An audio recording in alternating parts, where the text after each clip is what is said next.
so when this woman came into my life, um, she checked all the boxes. It was amazing, like Yeah, it was this soulmate spiritual connection. She was everything that I wanted her to be. almost like It it's too good to be was true. so good. Too good, Yeah, almost too good to be true. I feel you. I Um, feel you. so then when after a couple of months, things started to get a little bit rocky. You know what? I was thinking, you know, maybe, while we're trying to sort out our relationship, maybe we shouldn't be having unprotected sex. Woo! And and she got furious. She Yeah, just flew into a rage, definitely. left.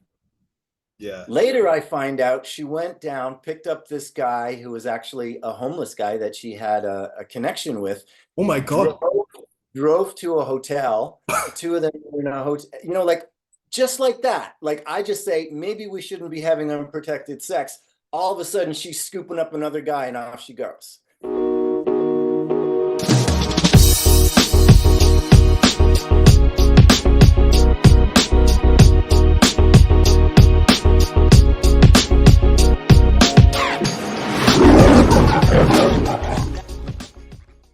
Okay, hi guys, welcome to another episode of The Renewed Minds. It's my pleasure to welcome Michael Shealy. How are you doing today, Mike?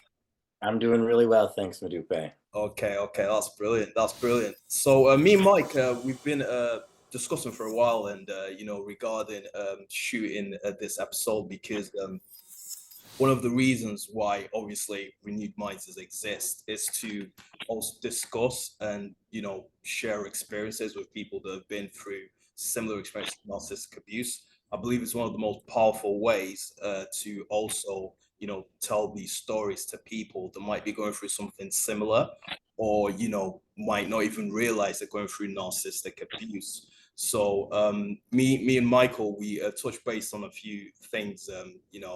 Possibly we'll be doing some collaborations together, which we'll discuss later on. So stay tuned for that. And he has an equal passion as I do to reach out to people that might be suffering from narcissistic abuse and looking for ways or answers on how to come out of it and heal. So, Michael, yeah, if you can just give us a brief background first on your journey, how you came here, and then we'll go into your story. Yeah. Cheers. Yeah. So, well, first I'll just say that I'm a coach, a life coach, and have done a ton of work in psychology and personal development. So, Yeah. um, 10 years ago or 12 years ago, when I had my experience um, with this kind of toxic relationship, I felt like I was really prepared. I thought like I had done a lot of personal growth work and I could Yeah. protect myself. And what I realized is that wow, like I got really worked over. Yeah. And so even with like a background as a coach, psychology, helping people, I've done a ton of work in the areas of suicide prevention and Yeah. counseling and psychology. So um, my passion is like understanding the mind, Of course. Yeah. understanding the heart, understanding the human being, and thriving and being our best. Yeah. So Sorry to cut you off. Just to establish, you were doing this before your narcissistic kind of like, you know, abuse and everything. You were already I doing wasn't doing this, but personal growth and personal personal, growth. Okay. Okay. Yeah. so really understanding how we operate as humans so that we can overcome challenges and thrive Yeah. and live our best lives. Like that's been a focus of my life Yeah. for the last 20 years. Yeah. Fantastic. That's Yeah. brilliant. And I think that's one of the most also powerful and compelling ways to come out of this, because at the end of the day, there's one thing to heal, and then there's another thing to thrive. And it's a process and a journey, and for people, and I think it's also important that people realize that it's not just about healing, but what is your world after that. And especially, I mean, we can talk from experience that once you've healed properly, you should become a new person, that you're able to discover things that you might have thought you could not have achieved before. So I think that's really important that, you mentioned that. And that's one of the reasons I'm very glad you came on, because what we're going to focus on is also how people can thrive even after they've healed from the narcissistic abuse. So thank you so much for that, Mike. So in regards to like your story in like more detail, Mike, I know we discussed briefly about your kind of situation with your relationship. So, how would you say that started off, like with your partner? What were you looking for in the relationship, and how did you start seeing the signs of this kind of abuses that were going on? Yeah, so I was in my late 30s and I'd gotten to the point in my life where I knew I wanted to be a father. So my mission was to find a woman to make a child with. That was my mission. And I had an idea of who she was, what she was. Yeah, And so when this woman came into my life, um, she checked all the boxes. It was amazing, like yeah, it was this soulmate spiritual connection. She was everything that I wanted her to be. almost like It it's too good to be was true. so good. Too good, Yeah, almost too good to be true. I feel you. I Um, feel you. Yeah, yeah, I know it's such a similar story to so many other guys. yeah, And so I was just completely swept off my feet. yeah, The first probably like 2 months was just nothing but bliss, just yeah, all good times. yeah. She was just everything I wanted her to be, everything I hoped for in a woman. It was this spiritual connection. It was this magical meeting of souls. It was just, wow, Felt like exactly you'd what met I want. your soulmate, basically. That was it. Yeah. Yeah, Yeah. we'll go into the soulmate soul ties thing later, but yeah, carry on. Okay. Yeah. So then when after a couple of months, things started to get a little bit rocky, Yeah. I was patient and tolerant Mm. and like most guys, I work with guys who have gotten out of these kind of toxic relationships, and most of the guys, they want to help this woman who had a really traumatic childhood, Yeah, and and yeah. so she was sharing with me all this trauma that she It's had. the empath reflex. Right. Yeah, Yeah, exactly.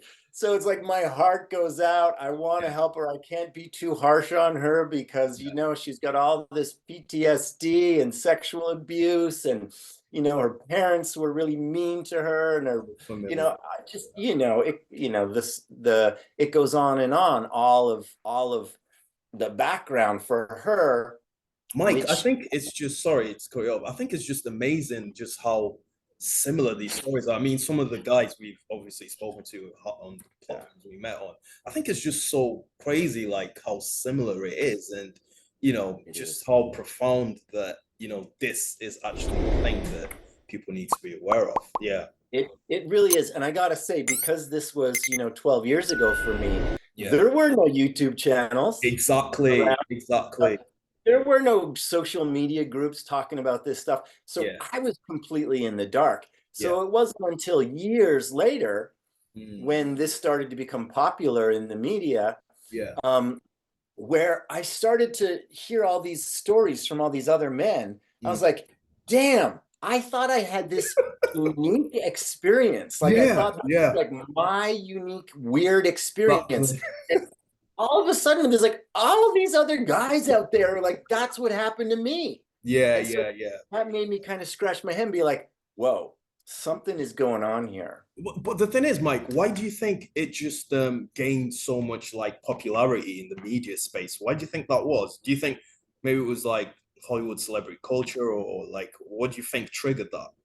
Yeah, I think this is a very complex issue, Yeah, and I think yeah, I think the media and pop culture needs a real dumbed down, simplified version of things for it to like really catch hold and become yeah, popular. yeah, And so, even though we're talking about narcissistic abuse, actually, I don't even think that if my ex was to be diagnosed, I don't think she would be diagnosed with narcissistic personality disorder. I think it would be borderline Yeah, personality disorder or histrionic yeah, personality disorder. yeah, The point is that it's this very complex cluster of, cluster B personality yeah, disorders, yeah, all kinds of comorbidity, which means like there's overlap, of all these disorders. And so it's really complicated and nuanced. mm, And the media kind of got a hold of this idea of narcissism, mm, and that stuck. So yeah, this idea that like everybody's a narcissist all of a sudden, like, yeah. well, you Yeah. know, And then it gets overused, and it's something I always say, like, it's just like, oh yeah, they're a narcissist. Like without any idea, take the phone out, oh yeah, she's a narcissist, it's taking right. selfies. No, that's not a Yeah. narcissist. It's a lot deeper Yeah. than that. It's really a lot Exactly. deeper and even gets more spiritual. And just there's even some stuff we'll be talking about on that spiritual narcissism. But yeah, I feel you on that. I completely feel you on that. Yeah. Yeah. So it was a relief for me in a way to see that I wasn't alone, that this was the thing. Because there's still like a lot of uncertainty and regret and shame, Yeah. and like, wow, like how much of this was me? And well, Mm, I did that thing and I really regret that. And yeah. like maybe I was the toxic one. Yeah. And so then that story can just perpetuate, and it can Yeah. really, when we have those kind of stories in our head, it really shuts down, Yeah. who we are, and it really kind of quashes our Yeah. self-expression and our feelings of getting to be our authentic, vibrant self. Yeah. And Go on, go on. What were you saying? so I think a big part of our healing journey is to be like, oh, okay, this makes sense. I understand Yeah. what happened. Now the danger is we get stuck in I see some guys just on the same Yeah. loop for 5, 6, 7 years. Yeah. It's like, okay, yeah, we get that you were with a narcissist, but like if you keep focusing on just narcissistic abuse and Yeah. the woe is me part of it, it's hard to do the real healing. And Exactly. so I think Exactly. for me, the fact that I was aware that, oh, Yeah. this is a thing Yeah. that's happening to more than Mm. just me, kind of helped me to really Oh yeah. process to Definitely. another level, Definitely. and to move beyond and let go. Yeah, and I think just on one point you made, I think it can be extremely dangerous when the narcissist obviously makes you believe you're the problem, especially if you're not strong-willed and have a strong spirit.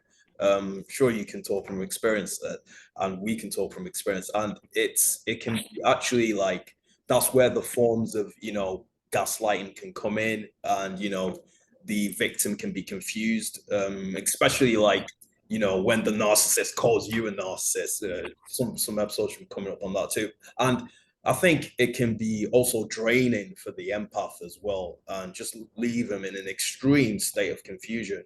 That's why I think it's really important, like you said, for because there's one thing. Yes, we mentioned we've got YouTube now and everything, but it's one thing having the information.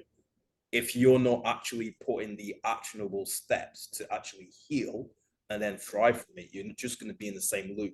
You get what I mean? Because you can just Oh keep yeah, taking in the information, but if yeah. you're not making progress, and the thing is, everything's interlinked, Mike. Everything.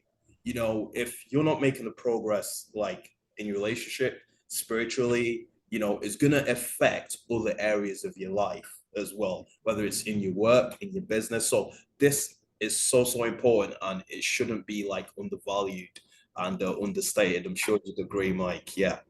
I agree 100%. And actually, like where I start working with, I don't educate guys about narcissism or cluster B disorders. Yeah. Yeah. I work with the guys who are like, holy, like I Yeah. think my wife is a narcissist, and I gotta leave. I'm Yeah. leaving, or I just left, but I'm still a puddle on the floor. I don't know how Yeah. to pick myself up. Yeah. So, Yeah. and because so much of what's out there is just, this is what narcissists do. This is Yeah. how to recognize it. Exactly. This is what happens to you. It's There's like, so yeah, much that information. stuff's important, but that's just the start. That's just the start. That's just the That's start. just Yeah. the start. I feel you. I feel you. And yeah, And It's If we stay there, then we don't get to do we don't the recovery work, the healing work, where we move into really thriving. exactly exactly. Because there's a difference from being you're a victim when you don't know what's going on, Yeah, right? You're the victim of this abuse. But once you're aware, okay, now you're moving into survivor mode, right? I yeah, have survived this. yeah, yeah, And definitely. and that's good too, but what about thriving? Exactly, And exactly. and that's where I think when we use the challenges that come up in our life to really get clear around what we need to do to make our lives be the best they could possibly be, that's when we start to actually, it's not like I'm glad that this happened to me, Yeah, but the person that I am now, I am so grateful to be that person. I And am. I definitely wouldn't have gotten here in this journey had that not happened to me. Yeah. No, no, it's something that I thought about as well. But in a way, it sounds weird, but would you say you're grateful to the narcissist for having this happen to you? Yeah, I wouldn't say I'm grateful to the Yeah. narcissist. I would say that I'm grateful for the challenges in my life Yeah, yeah, that's that have been so painful. And this is definitely one of them. This is yeah, like the most painful thing that ever happened to me.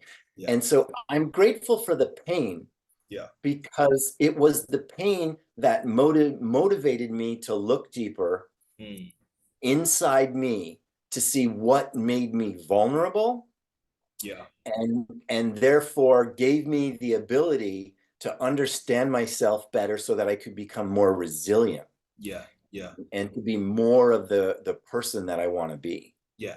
And I So think, that, go on, what you can say? so that I'm living the life that I really want to Exactly, live. exactly. And I think part of that understanding as well is, you know, understanding like you're an empath and how that is a strength, but should not be used against you by the narcissist. Being aware of that, do you know what I mean? That actual definition, like people knowing even what an empath is and what a narcissist, because I believe everything's on a scale. You don't have like a direct narcissist, direct empath, but there's extremes of both sides. And yeah, I think that's so important. On the point we were talking about the confusion, because I know you had a, like I was saying, it can be very confusing. How did you navigate out of that situation with when it was confusing for you with the push and pull and with the hate you, love you, you know, or was it when you discovered the information that came out online later? Yeah, the when I was in that push pull, I was in that push pull phase for a while, as many people are. And I can't even count the number of times we broke up and got back together. Mm, And so for me, like I said, I was looking for a woman to have a child with. so yeah, And God, it was such a crazy. So I'll tell a couple of quick stories. So um, when the relationship started to get really tough, we were seeing a yeah, psychologist. And I was in there. Sometimes we were together, sometimes we were alone. I yeah, was in there alone one time, and I was, expressing my doubts about the relationship. It's yeah, so, it started out so great, but it's yeah. so hard. And, I'm not sure if I want to have a baby with this woman after all. And so the psychologist is like, well, are you having unprotected sex? I said, yes. And she says, well, why are you having unprotected sex with someone that you're not sure if you want to have a baby with? Baby with, yeah, That's a good point. yeah, So I went home and I'm like, you know what? I was thinking, maybe, while we're trying to sort out our relationship, maybe we shouldn't be having unprotected sex. And and she got furious. She yeah, just flew into a rage, definitely, left. yeah. Later, I find out she went down, picked up this guy who was actually a homeless guy that she had a connection with, Oh my drove, god, drove to a hotel. The two of them were in a hotel, like just like that. Like I just say, maybe we shouldn't be having unprotected sex. All of a sudden, she's scooping up another guy and off she goes, wow, just like that. wow, So, okay, now, like, incredible. I should have known better, right? Like I Yeah, should have yeah. known And you better. still you still stayed after that, right? Because it's such a soulmate connection. It was And so that's the thing, and perfect. that's the mistake Yeah. we make. We believe If it's we a could just soulmate. work through this one issue or these few issues, it's Yeah, gonna be great. it's gonna be Yeah, great. And that's yeah, I was just sorry, just to point out that's a mistake we make, and I want people to be aware of. We believe it's a soulmate connection, but yeah. in these instances, it's actually a soul tie connection, and there's a difference. And I even had to get educated on that at some point too. So yeah, people need to know the difference and everything in regards to that. And that's basically because that was unacceptable for for that to be done and everything. And it just looks so familiar, the kind of rage that I hear from different stories as well. They're all so similar, very similar. So yeah, I can imagine. So you were still in it then for that So period. okay, yeah. So I'm still in it. And obviously we're not wearing condoms because like that, she just flies into a rage at that suggestion. So we're still having unprotected sex. And months go by and I'm just like, oh my God, I can't do it anymore. Yeah, Right? Like yeah, this is not healthy. yeah. And so another breakup, but I feel like this time is really gonna be the one. This time I'm How many really, times did you guys break up? I can't even count. It was like That's how it it was goes. Yeah, yeah, it was so and mine wasn't like, I worked with guys who were married 27 years or yeah, yeah. years, I like not. told you I actually interviewed a guy that he was a pastor in 27 years. Narcissistic was Yeah, right. So yeah, say yeah, so. I mean, luckily mine was only 3 years, but so here's the kicker. Yeah. Right, so I decide this is it, I'm done. I tell her no, can't do it anymore. It's 2 days later she calls me up and tells me she's pregnant. So, oh, and and then Well, it's just like, and then it's like hang up, right? And then disappear and no contact. So I'm oh, like, was oh, that from her or from you? The hanging up and no contact. hanging up. Yeah, she's like, I'm pregnant, but I That's don't want it. to talk to you. Oh my Yeah, god. so it's like, okay, I gotta, okay. We were both away, Yeah. so we were just on the phone.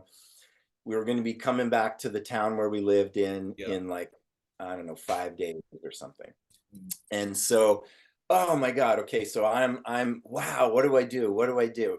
I was like, okay, I'm pretty sure that this relationship is not healthy. I shouldn't Yeah. be in it. But now there's a kid, so there's a pregnancy. So we'll co-parent, we'll be Yeah. co-parents together. And so I'm like, I get ready to see her. The next time I see her, it's like I'm the relationship's not working, but I'm ready to co-parent. She's like, it's too late. I've already, I started the abortion. So she did a herbal abortion. So there's herbs you can Oh. take to do an abortion. So she did this all on her own. You sure she wasn't Um, like lying that she was pregnant? You were sure she was pregnant? I mean, I was, I trusted her at the time. There's no Um, limits with these guys. but yeah, totally. In the end, I found, I'm certain that she was. Yeah. Was it mine though? I don't know. But Another thing. That's another thing. Yeah. Good point. yeah, Yeah. but so in the end, so she did these herbs. It was a mess. It was like a failed attempt. There was like 40 odd days of bleeding. It was like a Oh. medical, Oh. real big concern. It was just, and just that time, it was so, oh my God, like, you know, just still the like, I love you, hate you, love you, hate you, like Mm. I gotten my own place. I was living on my own. I lived in a small town. I never locked my doors. One night she just comes into my house and crawls into bed with me, and like it's Would and you say she was like a covert or malignant narcissist? well, like I said, I don't actually think she was a narcissist. I think she's histrionic or borderline Borderline. personality Okay. disorder. Okay. But yeah, like definitely a real, like, just, she would self-harm. She would sometimes just be in bed for like weeks at a time in Yeah. like these Yeah. deep Sure. depressions. She was like super, like when she was up, she was up, and she was like, So she had like an I'm outgoing personality. outgoing personality, but then she would crash. And so, like I said, comorbidity is really common in these Yeah. circumstances. Yeah. So, Yeah. using the DSM-5 to try and diagnose is confusing, Yeah. Yeah. even for psychologists. It's a confusing for lay people. Yeah. You Yeah. I know? feel you with that. I feel with that. So I, like, personally, I don't care. I don't Yeah. care if she has a diagnosis. I don't care what her diagnosis is. Yeah. What I know is it was a toxic relationship Oh and that yeah. there was emotional abuse. Oh yeah. Yeah. Definitely. And so I just know that's not healthy. It's not a healthy situation for me to be in. It is. Um, Yeah. so yeah, I mean, I just, like, it just went on and on. You'd think, like, okay, so now we're done. But, like, then months later, I'm down at a gathering, a indigenous elders gathering in Mexico, Yeah. where, I'd been in Mexico for a few months, and had a new partner, Yeah. and was with a new partner, and she knew I was going to this gathering. She shows up at the gathering, Yeah. and we were, staying in a camper van, and this She showed massive, up. like, Wow. 400-acre site, and she decides that now she's brought this fetus with her all the way Good. from Canada. I'm Canadian, was living in Canada at the time. She's Yeah. brought this fetus with her all the way, and she wants to do a ceremony and Yeah. bury the fetus right in front of where we're parked, right in front of where we're camping. And my girlfriend is, what the hell is going on? The What's it? And I'm hell? like, well, it's my baby. I should do this. And she knew how to, like, rope me into the insanity. The insanity didn't That end. is It went insanity. on That and is. on. And she, she pulled this girlfriend of mine aside. She goes, why are you with Michael? He's dangerous. He's not safe. Besides, he's going to go back to Canada and he's going to get back with me. So, like, why are you with him? He's not safe. He's a dangerous person. It's like, oh my God, the insanity. It didn't end. Wow. Wow. Wow. Yeah. That's incredible. So, That's incredible. like I said, there was no social media, no YouTube. So I learned no contact on my own because it Yeah. was just so toxic. There Yeah. was I so can much imagine. toxicity.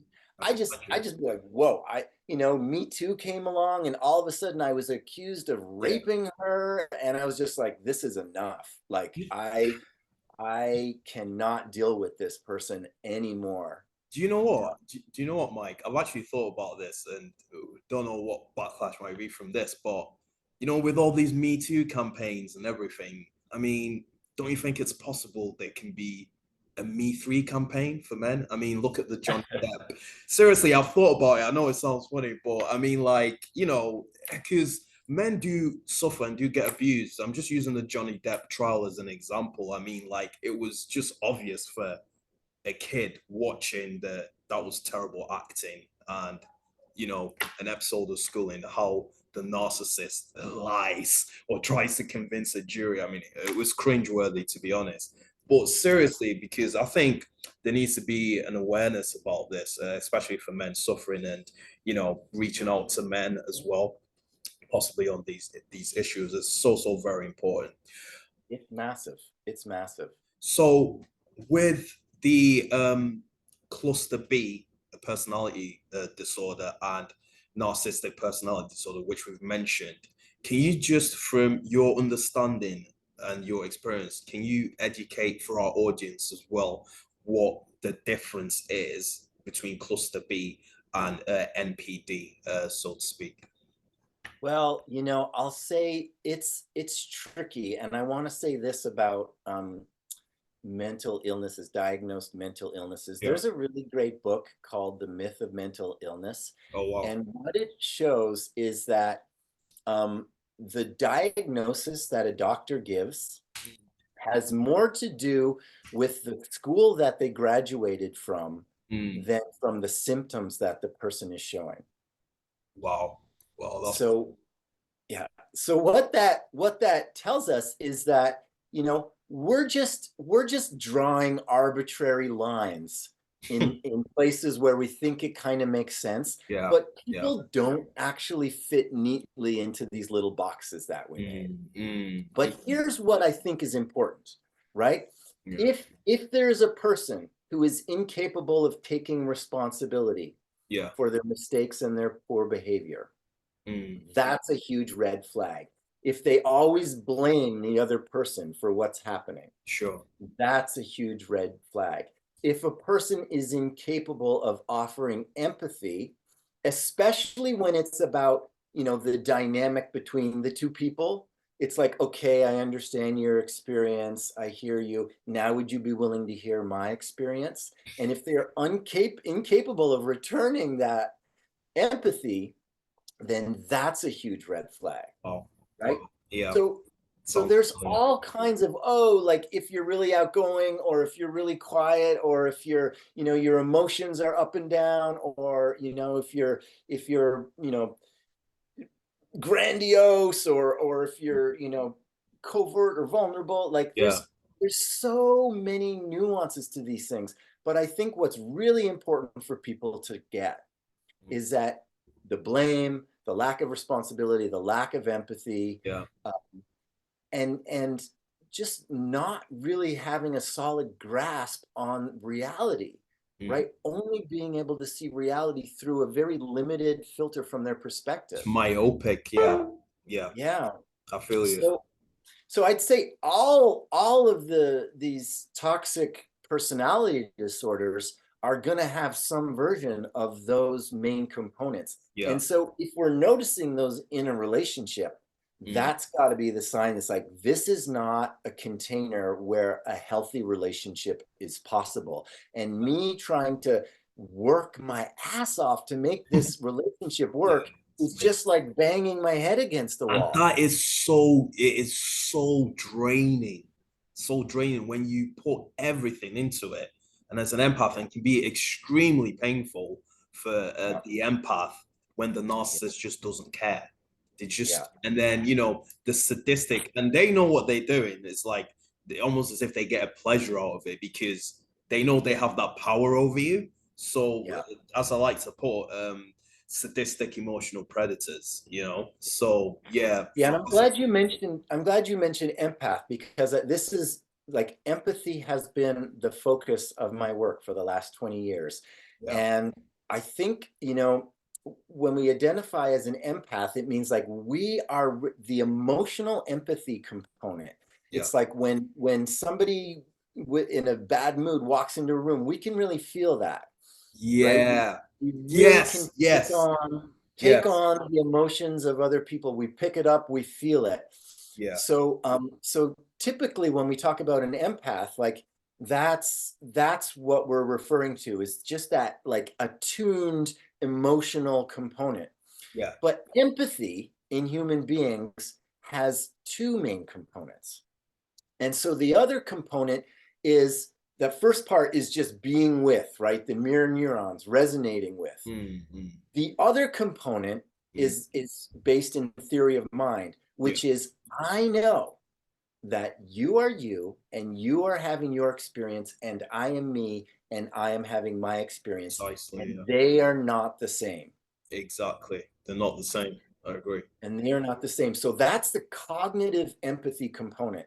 So I always teach guys, and a lot of the guys I work with identify as empath. It's like, what we need to do in order to shore up our skills in this department to protect ourselves is we've got to get good at the cognitive empathy Yeah, component. cognitive empathy. Yeah. So on that point that you made about cognitive empathy, I'm just so glad you mentioned that. And I honestly believe that everyone has an empathetic ability to tap into within themselves. And it's about sharpening it, whether it's meditation that you do, discovering yourself. We're all spirit beings. And, there's so much going on, today in the world, so many distractions, with our phones. We forget the time to just go within ourselves and just discover ourselves. And, this, with tapping into this power and whatever we believe in, whichever higher power it is, not particular to any kind of religion, we can discover so much about us, and you'll then discover that your intuition then becomes sharper in certain situations.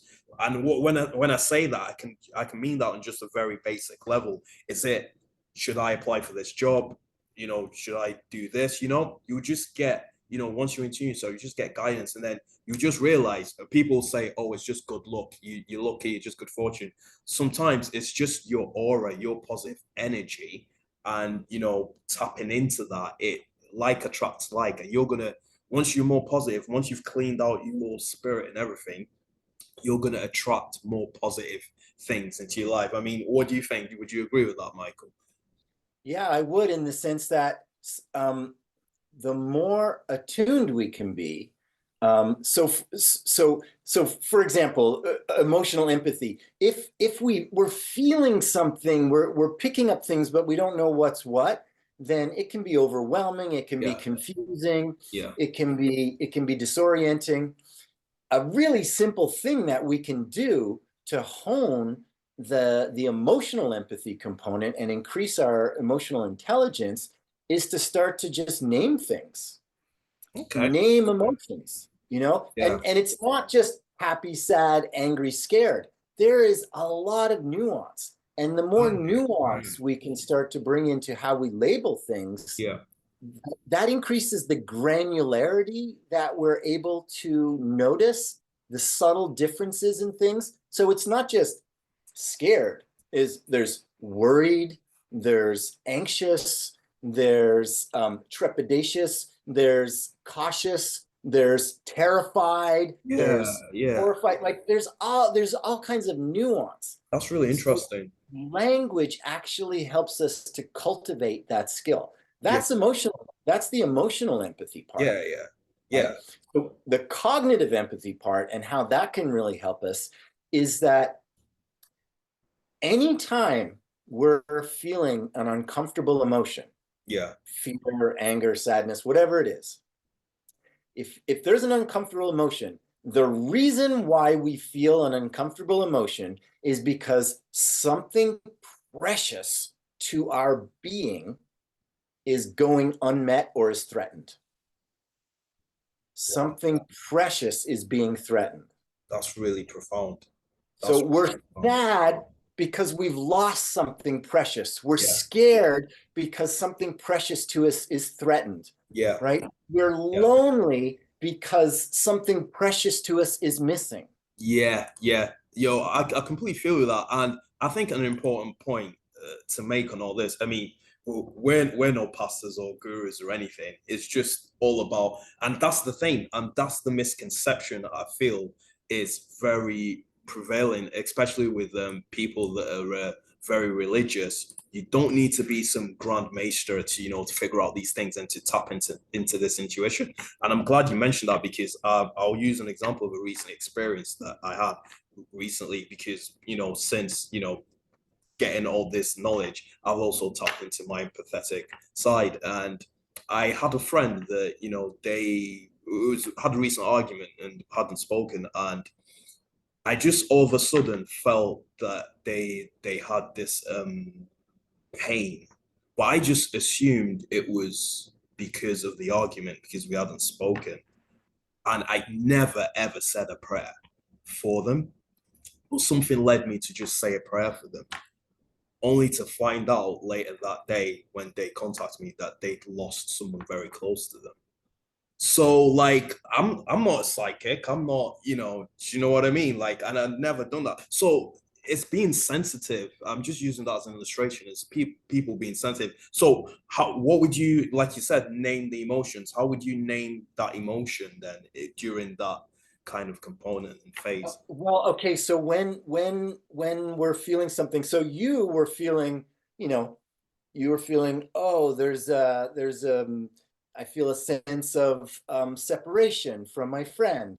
I feel like there's a disconnect. It must be because we had that argument or that disagreement, right? Right, right. So the thing about empathy is we are all the authorities of ourself. And I think this is really important. It's important when we talk about narcissism and cluster Bs, but it's also Yeah. important when we talk about life in general. Yeah. We've got to become the authority of our life.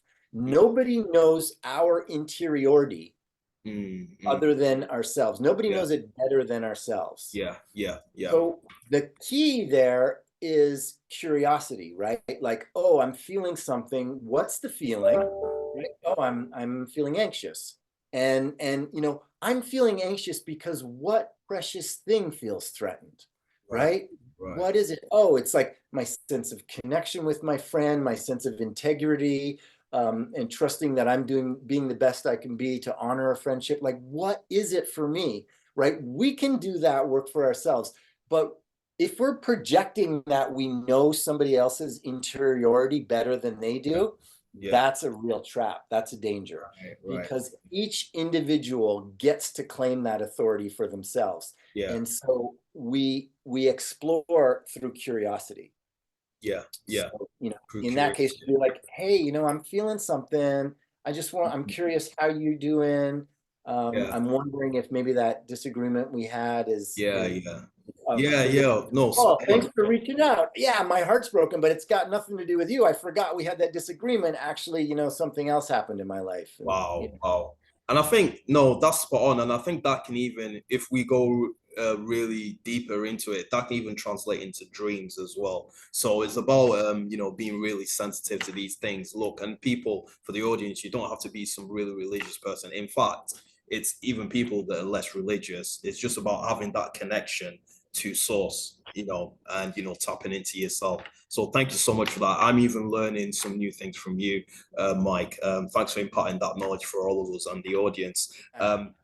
yeah, so I think, when we talk about these cluster B Yeah, disorders, it's really like because there's such early trauma and such profound trauma.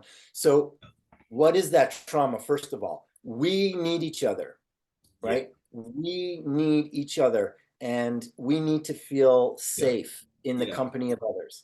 yeah. That is a fundamental human need. Mm. Um, Little babies. So, we've got millions of years of evolution in going into these brains. Yeah, And of course, yeah. Wow, that in survival, itself is powerful. Yeah, yeah, that's yeah. And incredible. That's incredible. survival wasn't guaranteed for a long time. Yeah, Um, and babies are incapable of surviving on their own. on their own. Yeah, So for the first few years of life, while our brains are being wired, and this is an important point, when humans stood up, we had, if you look at the size of a pelvis on a gorilla, it's yeah, huge. It's a really big opening. yeah. And on a human, it's much smaller because when we stood up, the pelvis had to shrink so Right. that the babies didn't drop too early, but when they were Mm, premature. mm, So we have smaller pelvises, but at the same time, our brains got bigger, our heads got bigger, which yeah, if you've ever seen a baby be born, that's the hardest part yeah. to get out. Mm. So smaller pelvises, bigger heads, which means babies have to be born extremely premature. Yeah, And so yeah. the brain development finishes on the outside in a state of complete dependence on other people. Wow, So that's so we deep. That's so deep. Wow. Yeah. we need, it is wired into our beings through millions of years of evolution. We need other people to survive. We need to Yeah. feel safe. We need to be accepted. Wow.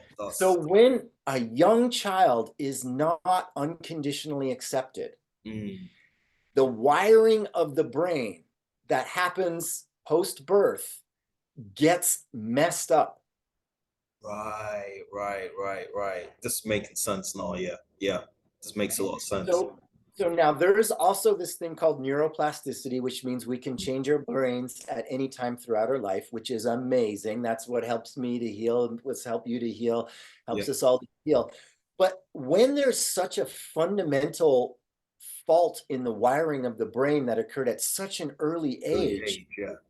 it's really challenging Mm. to undo and redo that wiring. Do that. Yeah. I'm so glad you made that point because that was the point I was even going to make next with with someone having like early trauma. and with the way the brains are wired, especially in the sense of narcissists, would it be like a permanent thing? Is that why it's so difficult for them to change? Because maybe a part of upbringing as well, in the family. Perhaps there've been narcissists in the family as well. Do you think that also plays a role and a major factor in their inability to change? Definitely a major factor. And then another major factor is the fact that these disorders are characterized by a lack of responsibility and constantly blaming the outside world. Yeah, You can't do the healing work yeah, if you're not willing to take responsibility for your actions. yeah, exactly. Yeah, definitely, Right? definitely. Nobody's gonna see if I'm blaming everybody else for my suffering, Mm. then I don't have the capacity to self-reflect and be introspective in a way where I can see the way I'm contributing to my own suffering so that I can make the changes that allow me to live a better life. Yeah, and that self-reflection is very important. Shouldn't be understated. Yeah. And No, so when I hear guys that say my ex called me a narc, and so then I was curious, maybe I'm the narcissist, and I started doing research and I started self-reflecting. I was like, listen, dude, bro, you are not the narcissist. if you're If doing you're that, you're not the doing narcissist. self-reflection and introspection, it's like you are Yeah, not the you're narcissist. not the narcissist. Yeah, yeah, no, no, no. I've got that response before. Yeah, really interesting that. So, so just finally, man, it's been brilliant.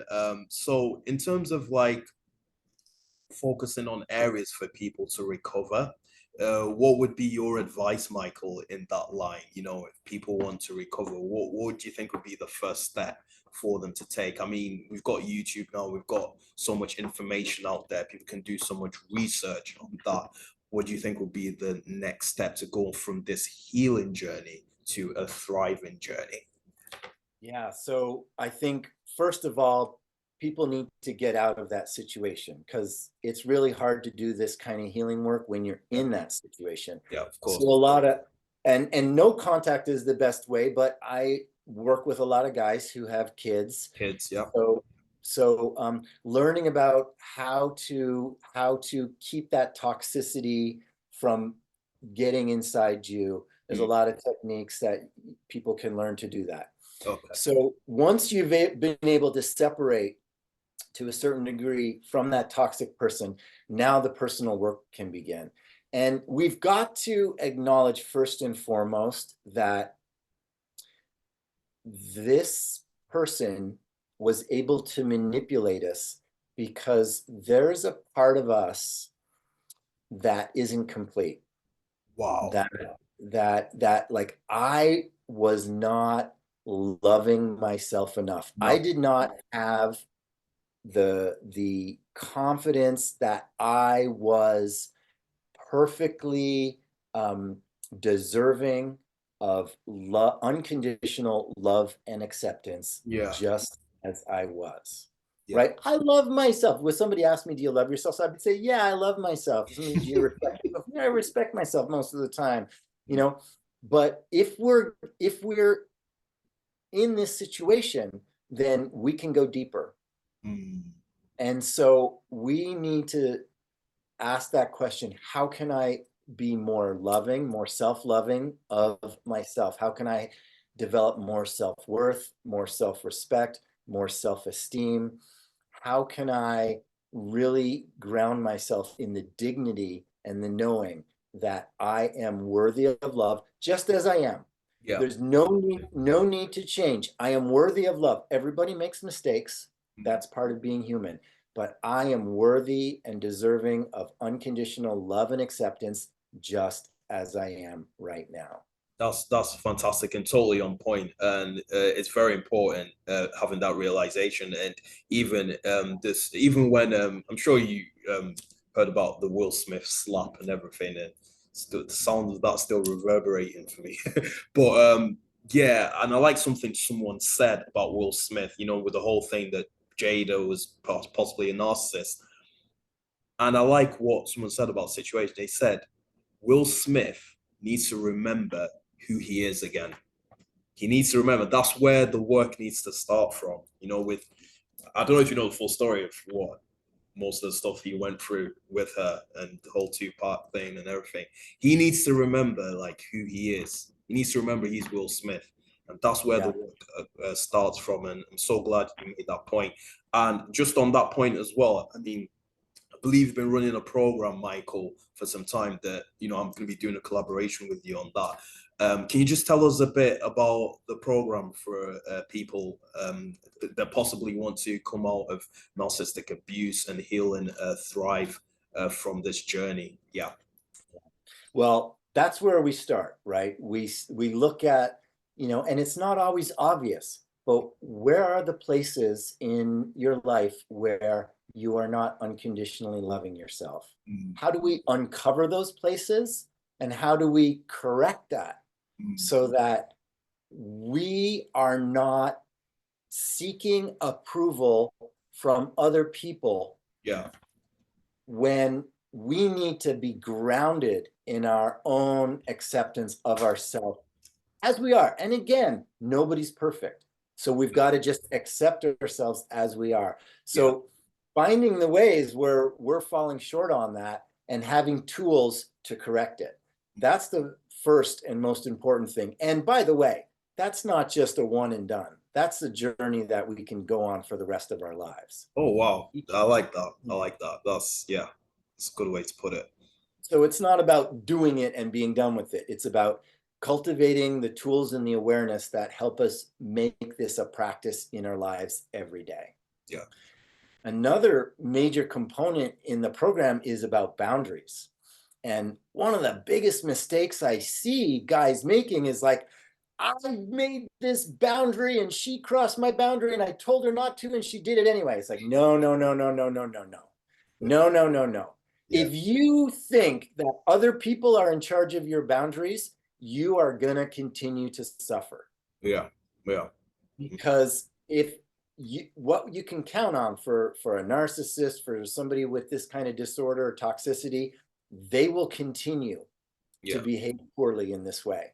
Yeah. And if you think they're going to be caretaking your boundaries and respecting your boundaries, you've got another thing coming. So we've got to be clear that I can say this is what my boundary is, but when somebody crosses my boundary or tries to cross my boundary, I'm the one who has to take action. Exactly. And what action would that be, so to speak? Really depends. It really depends. We go into more nuance in the program, but it really depends on what it is. Okay. Right. But definitely it's like cultivating ways of just not letting the toxicity in. Yeah, precisely. Being so in our own self-assuredness and self-love that when people are hurling toxicity at us, we know we can check in. Is this true? And let that bounce off. If it's not, if somebody's physically doing something, we can hang up the phone, walk away, leave, call the police, whatever it is. There are things that we can do. Yeah. But boundaries don't just go this way. Boundaries also go this way, because we've got to be careful about what we're giving to the world. What we're giving to them. Yeah. No, that's a very good perspective. Yeah. I didn't even think of that. But yeah, that's very important equally. Yeah. And are you gonna do you trust this person to give them your most intimate and vulnerable side of you? Yeah.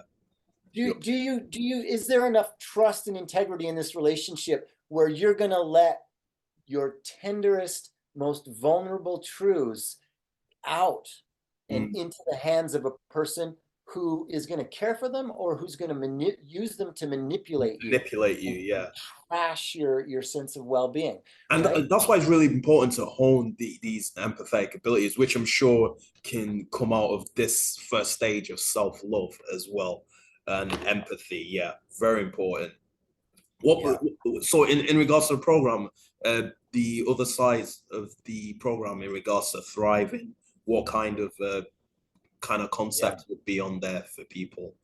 So again, like using a lot of these tools and using our empathetic presence, we can tap into the emotional experience is really critical. And I work with I remember you mentioned most men do not have training in emotional intelligence, right? Wow.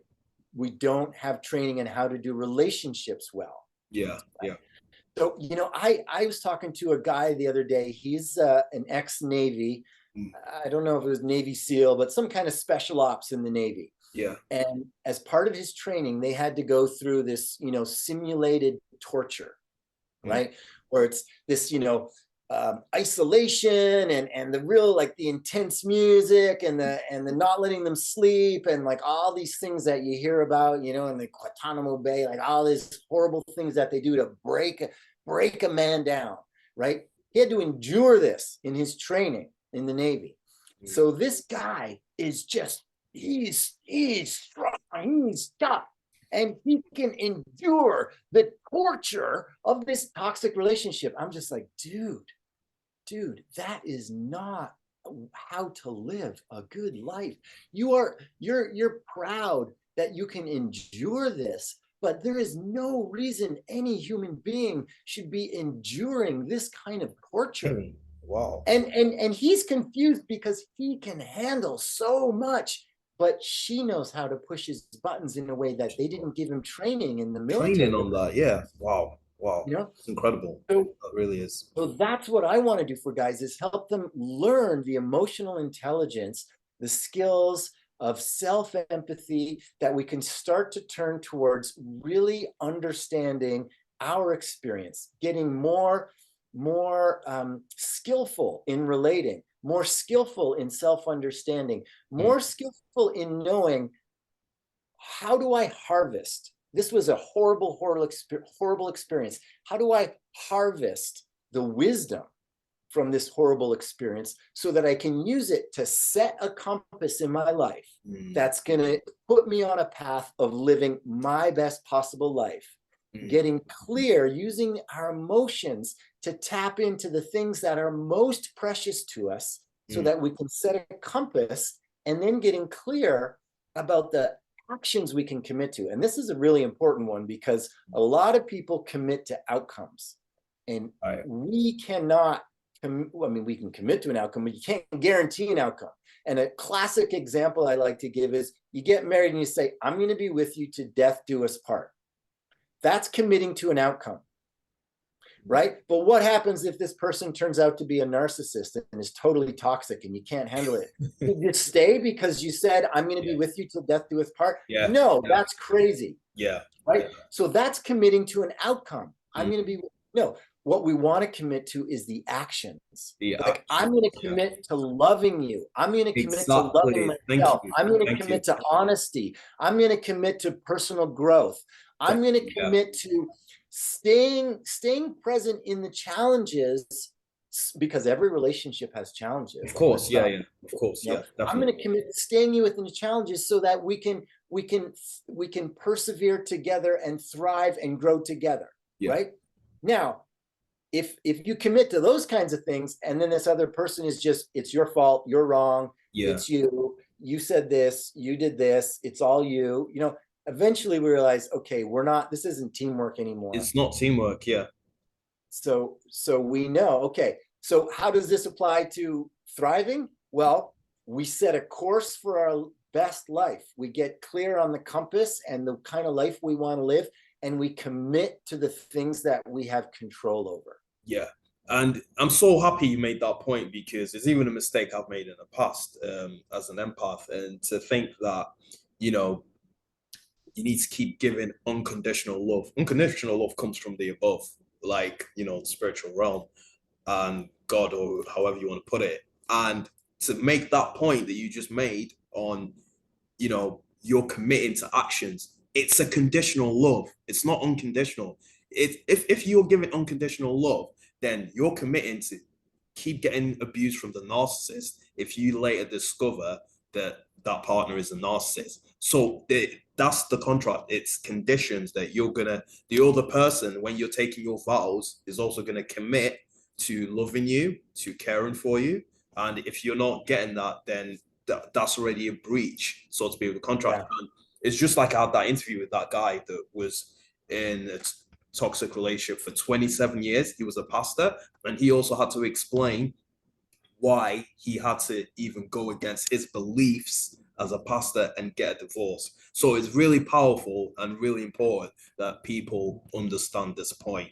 But yeah, that's fantastic. And I'm glad you brought that up, right? Because unconditional love, that's the spiritual quality, right? That we're aspiring to. Yeah. Unconditional love. Unconditional love doesn't mean you have to like a person, doesn't mean you have to be their friend, doesn't mean you have to stay in communication with them. Really Unconditional love love that. means, and here's the thing, a lot of people want to demonize a narcissist and say that they're a demon. And I say, hurt people hurt people. When this person was a little baby, they were hurt so bad, it made them incapable of having this kind of healthy relationship. And maybe they can't, maybe it can't be repaired. Maybe they're going to be like that for the rest of their life. But that is a shortcoming of humanity. The fact that we are not taking better care of our children and families to help people be healthy. That's a tragedy of the human condition right now. We're constantly, us and them, we're constantly at war, we're constantly fighting each other instead of realizing that the most precious thing is to give babies and children a healthy environment so that they can develop a healthy brain. And if we have a bunch of healthy children, then we're going to have a bunch of healthy adults, and we can stop being at war with each other. Yeah, definitely. And so unconditional love, yes, but it doesn't mean that you have to stay in a marriage. Yeah, exactly. And very, very vital point. And it's important, love unconditionally, but it doesn't mean you're a fool. Yeah. So brilliant. No, honestly, Mike, this has absolutely been fantastic. Thank you so much for coming on the show. I think this is going to be very powerful, impactful for some people. I hope it reaches a lot of people out there, even if it's women or men, they can get something out of this as well. And I hope perhaps in future, if we'd like to welcome you on the show, you'd be open to that as well. Yeah. Yeah. Hi guys, hope we thoroughly enjoyed that episode with Michael Shealy. It's been, I hope, a very powerful insight into his story and the little intricacies of narcissistic abuse, how to self-love yourself again, and how to be aware of the abuses, and to know that, do you know what? Some people that I've actually spoken to, they have lost hope and believe they can't heal, or they'll be on that journey forever. And to put things in perspective, I like to let people understand that, look, you've had this experience, and do you know what? It's all about moving forward, not moving on, specifically moving forward, which is a key theme that has come out of talks I've had with plenty of people on this topic. Because it is part of the experience, you can use it to heal and thrive and be better in future. So if you're interested in the program I'm doing a collaboration with Michael, do click on the link down below in the YouTube description. He's going to be doing a 50% discount on the offer for the first 10 people that sign up. So if you're interested in taking action, trying to heal from your situation and thrive as a human being, do click on the link down below, and that would notify me and Mike, and to see how we can help you through this. And if there are any women that are interested as well in such a program, there will be one that I'll be releasing on a future episodes. I'll also put a link down to that one. You can always contact me directly as well on my Instagram handle, The Renewed Minds, and also on Facebook, Renewed Minds 2020. So thank you so much for attending this session, and I'll see you on the next episode of The Renewed Minds. Peace out.